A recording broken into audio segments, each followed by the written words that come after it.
kita udah plak itu. Itu pengalaman bule itu. Dia lari kayak nginjak lereng tuh dia kan. Kakinya jatuh, lepas ininya. Kena batu besar tuh pundak. Lepas ininya enggak bisa gerak. Langsung telepon anunya. Terus Pak, cerita Pak. Oh cerita ini Pak, cerita apa namanya? Cerita serem yang di Rinjani itu Pak. Udah lama. Yang pas naik sama guru-guru Al-Fajar tuh ya? Iya. Dia ada salah satu ceritanya. Memang itu basicnya itu kita nggak niatan ke Rinjani awalnya itu kan. Kita rencananya itu sebenarnya mau ke motor ke ini sebenarnya mau ke Pulau Komodo terus ke Kalimutu. Nah cuma setelah kita dapat info dari orang Flores, perjalanan dari sini sampai situ nyampe itu kira-kira 10 hari lah pas biar nggak capek. Terus paling nggak biaya itu nyampe itu masing-masing orang itu paling nggak 1 juta. Setelah pertimbangan seperti itu udah dah kita ke Rinjani aja, kita ke danau. Akhirnya saya cerita lah sama teman-teman ini dengan dadakan lah gitu kan, kita dadakan ambil alat ini, alat seadanya di teman-teman yang punya alat.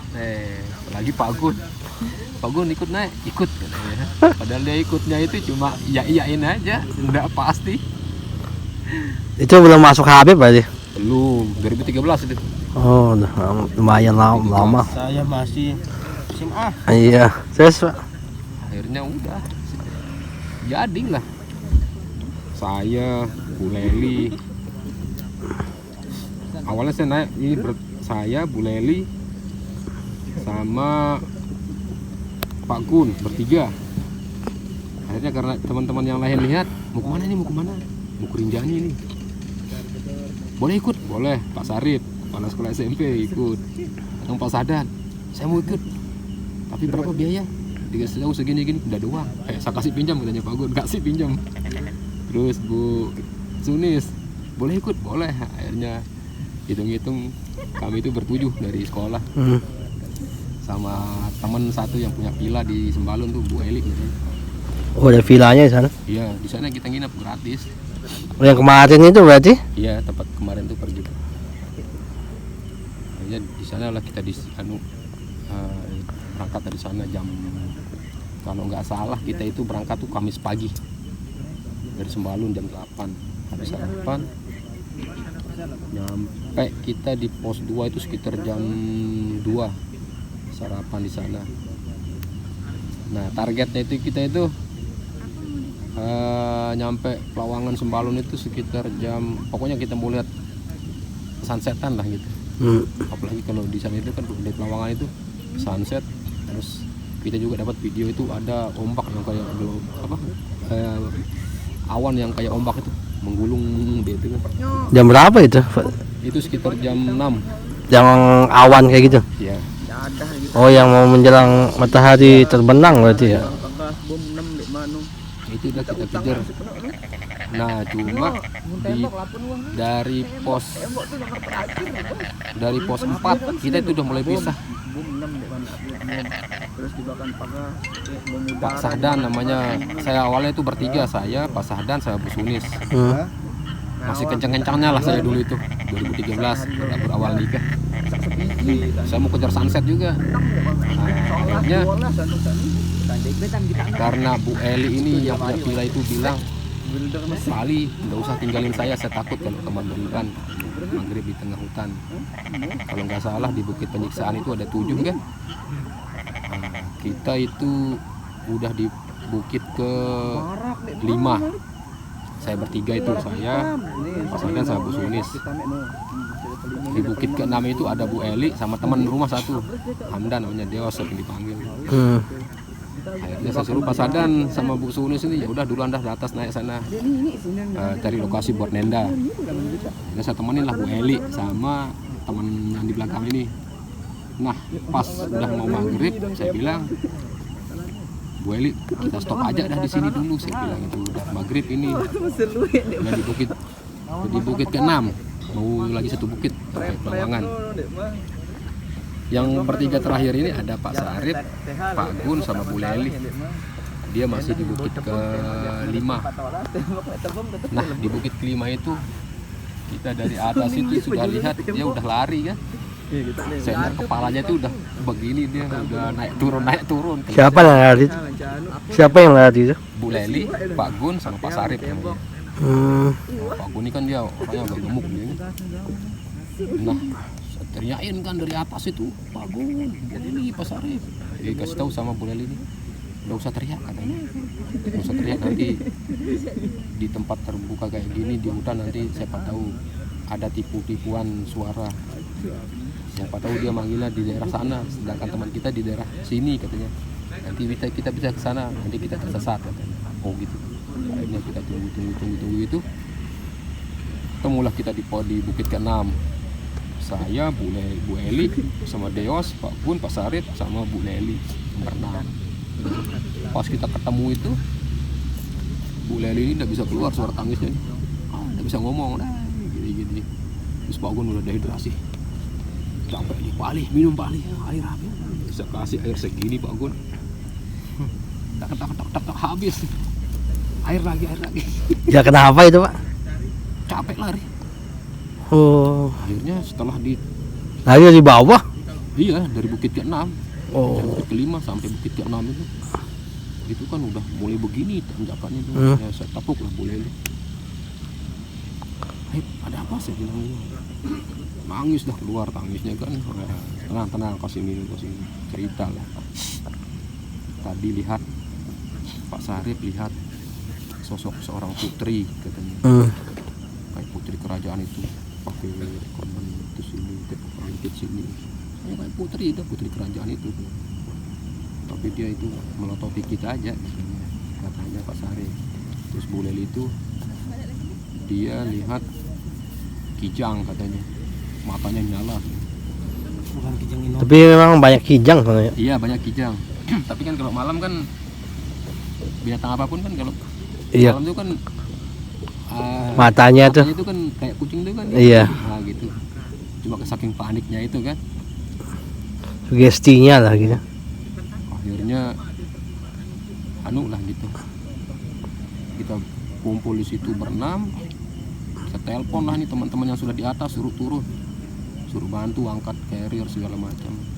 Ya turun lah nih Pak Sahdan sama porter tuh turun. Kita bantu. Oh, bawa porter Pak? Bu Eli ini Mbak porter. Dia kan karena udah lumayan berumur gitu. Berapa sewanya? Dia waktu itu masih 125 dulu. Semurah dong. Ya, sekarang udah 250.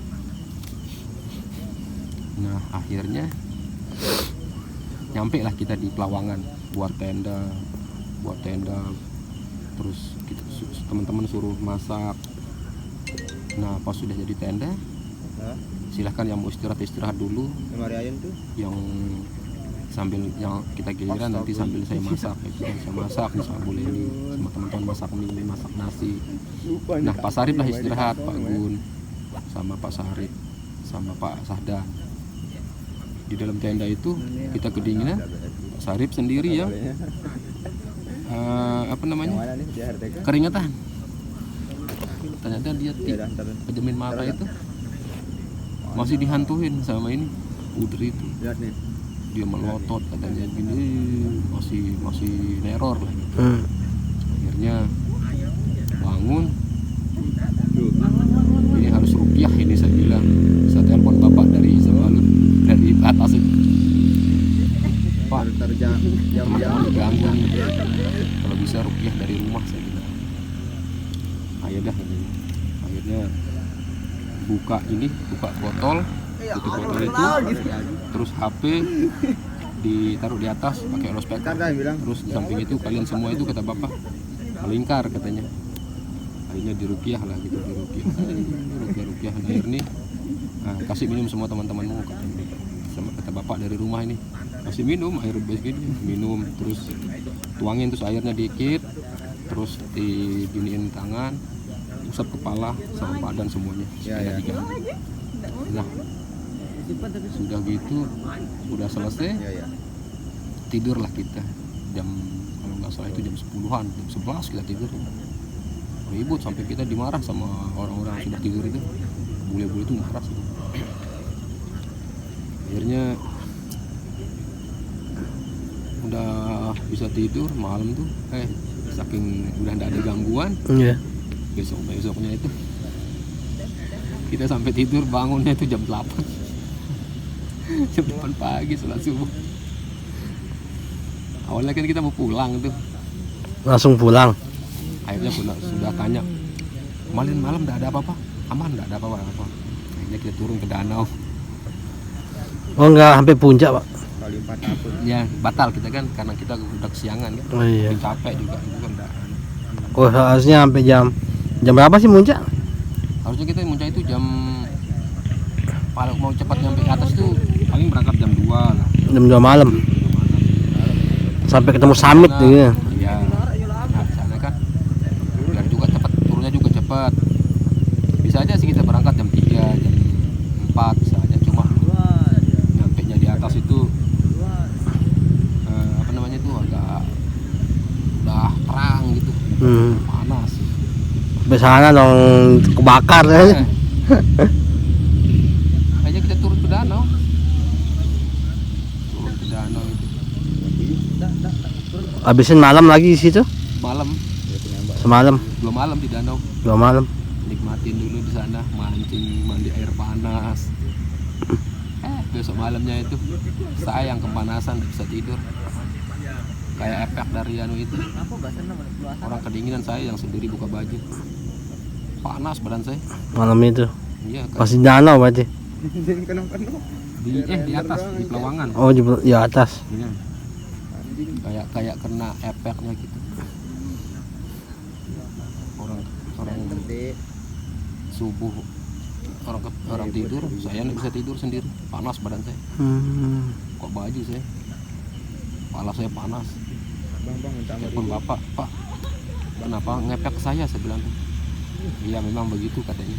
Kalau orang rupiah itu pasti ngepek ke keluarga, salah satu keluarga. Aneh, saya yang kena.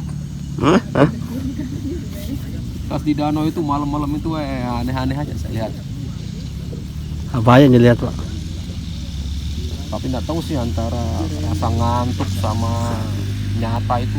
Saya lihat di tengah danau itu kayak perahu besar gitu. Kayak perahu besar saya lihat. Saya tanya juga teman tuh, bangun kan samaan sama saya. Giliran saya penting. Besok paginya itu dia tanya saya, waktu pembangun kemarin tuh ngerasa nggak lihat perahu besar di tengah danau? Iya sama, dia bilang. Saya juga lihat perahu itu. Tapi nggak usah cerita, saya bilang. Iya, diam.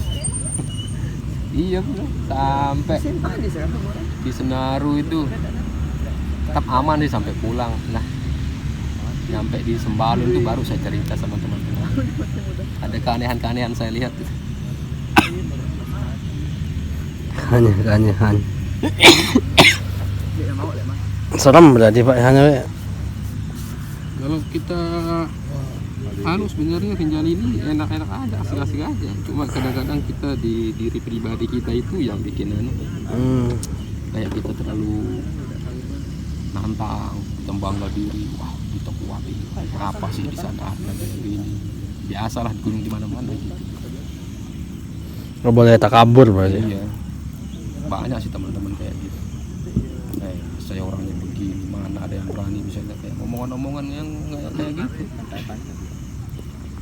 Sama sih kayak Bu Leli ini kan. Sebelum naik itu kan dia gitu ngomongnya dulu. Saya kalau pergi ke hutan, saya bilang itu ke sungai sendiri itu pasti saya nemu, saya lihat ada sosok badan tinggi besar hitam, saya temukan. Ada yang sosok nenek-nenek, ada yang cewek cantik banget. Di tengah hutan pasti nemu saya. Di tengah hutan kadang-kadang nemu rumah bagus banget, keramik bagus, terang. Kata siapa pak? Saya Oh kan. kalau saya keluar sendiri tuh pasti nemu saya. Pernah saya godain cewek dulu. Mandi di sungai. Subuh-subuh itu saya mandi. Sungai mana, Pak? Hah? Sungai di Pusuk. Oh, Sidra itu Sidra apa namanya? Sidra camping. Enggak, saya sholat bangun subuh, sholat, ambil sepeda, saya langsung sepeda, bawa kopi, beli bawa sekedar roti, duduk udah di sungai itu subuh itu. Tiba-tiba ketemu cewek cantik lagi nyuci gitu. Pas aja ngomong diem, pas noleh sedikit tiba-tiba hilang gitu. Tapi Sidra sering jalan sendiri berarti, Pak? Iya. Kayak apa namanya? Trekking sendiri berarti. Sendiri. Kalau nggak ada teman sendiri. Camping sekali-kali, Pak, di kayak di YouTuber tuh kan. Itu. Yang apa namanya? Camping solo. Ah, iya. Apa? Ya bus club solo kayak gitu-gitu tuh. Dulu pernah saya ke Di mana sih yang enak, Pak? enak tuh di sekarang kalau masih alami itu di Murpeji namanya. Di mana itu? Murpeji tempat pembangunan bendungan baru sekarang. Oh, kalau ada bendungan lah sudah. Ke depan tapi, Oh, ke depan. hutan banget tuh. Tapi aman itu? Nah, itu kan kita kan carinya yang seperti itu. Enggak, maksudnya diperbolehkan gitu. Boleh. Pernah saya sana cari air terjun sampai 4 jam saya jalan. Dari pagi sampai sore saya pulang. Landai kan? Ada tanjakan, ada landai. Tapi Saya di arah sungai. Tapi bukan trek gunung tapi kan? Iya. Rata-rata orang Kapan ya, Beb? gitu. Mau, Beb? Sekolah lah, saya pas nggak sekolah lah. Kapan? Aliran sungai itu bagus. Sabtu Minggu lah, Pak ya. Masih alami banget tuh. Sampai saya dikejar apa? Anjing hutan. Ada hewan buas? Anjing.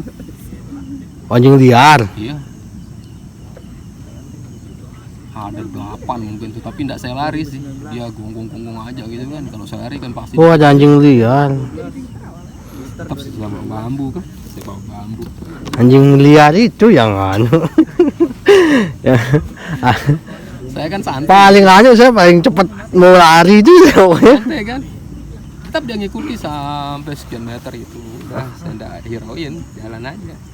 Saya berhenti dia. Pas pulangnya cari saya jalur lain. Sendiri, Pak? Berdua sama ponakan. Oh, kita berteman kayak kemarin tuh berempat, kita jalan kayak gitu, Pak. Seru kayak gitu tuh buat Enak, di situ konten-konten. landai dia. Buat konten-konten kayak gitu kayak di YouTube tuh. Bagus tuh. Asri banget hutannya tuh. Sungainya tuh besar. Masih alami tuh. Itu saya pergi tuh musim kemarau saya pergi tuh. Tapi sungai itu Mantap ya, bersih ya, Pak ya. bersih. Air hutan, sungai hutan sudah ya. Kalau hutan lindung sini nggak ada berarti ya. Kayak Kalimantan kayak gitu. Jarang ada hutan kayaknya Lombok ya. Kalau daerah-daerah ini enak juga tuh. Jalur ini.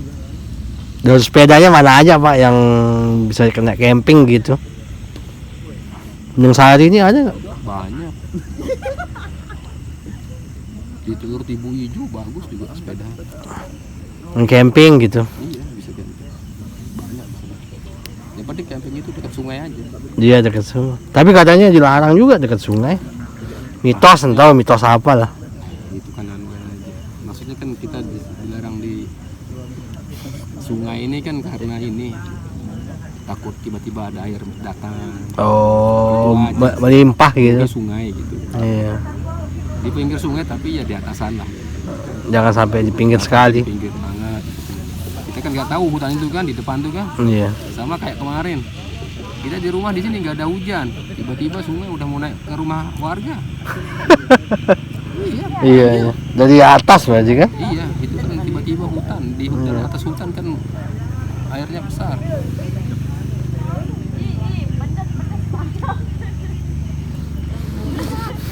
Ya, Habib sering jalan sepeda ini. Sungai itu. Sepeda bawa bakar. Medas. Medas ya. Sungai Medas. Di mana? Medas. Di Medas. Di sini Pak ya. Dari sini Ayo kapan kita camping ya sekali Pak di hutan dekat sungai gitu dekat-dekat dah. Tergantung pali yang nah ya udah habis kurban mumpung banyak daging buat bakar kan. Habis kurban Nah, kan hari Senin. Jangan sih terlalu mepet ya. Kamis. Senin saya kurban di rumah. Kamis, Jumat, Udah masuk Rabu. Sabtu. Biasanya itu sih. Sabtu Minggu berarti ya. Iya. Siap Sabtu Minggu mantap dah. Sabtu lah. Iya. kalau nggak bisa ya sekadar Sekedar. masak-masak. Iya. Oh iya kita masak-masak. Iya bisa sih punya masak-masak. Bisa lah kita nenda di pinggir-pinggir sungai di situ kan. Iya. Nenda masak-masak apa lagi. Yang nyantai kayak gitu. Lihat orang-orang di YouTube nggak apa namanya nggak ada editan gitu kan videonya. Pokoknya jalan terus kayak memang. Kalau saya senang menontonnya itu Bangker Wangi itu. Ada orang tua itu sering bawa anaknya. Saya sering lihat yang bawa mie. Pokoknya dia makan setiap dia buskrep mie aja tuh. Kalau anu itu Bangker Wangi itu dia bawa anu aja beras. Terus masalah makannya itu dia di alam gitu. Iya. Dicari lauknya di alam gitu. Iya. Kayak daun-daunan direbus mungkin. Pasti dia dapat mancing tuh. Mancing dia pasti dapat ikan, udang, banyak. Bangker Wangi itu Mirip-mirip ini jejak petualang kan. Biasa Trans 7. Bagus deh ceritanya. Dia buat jebakan. Gawang.